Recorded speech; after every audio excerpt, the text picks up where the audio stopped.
Hello everyone, কেমন আছো সবাই? আশা করছি খুব ভালো আছো। আমিও খুব ভালো আছি। তো দেখো, আমি রেডি হয়ে গেছি, যাচ্ছি হচ্ছে আমার এক ভাইয়ের বাড়ি। তো ভাইয়ের পুজো। তো রাস্তায় যেতে যেতে ফুলের দোকান, হাবড়ার ফুলের দোকান দেখলাম, সেখান দিয়ে ফুল নিলাম পুজোর জন্য।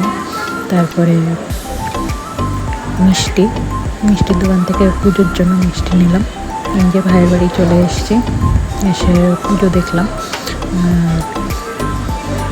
তো ভিডিওটা আশা করি ভালো লাগবে। এখন রাখি, পরে আবার কথা হবে।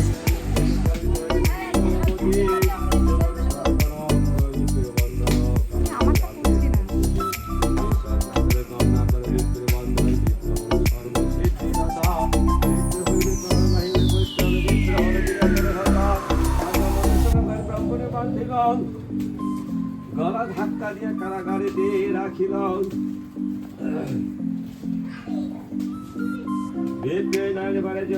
হরি অবিরাম।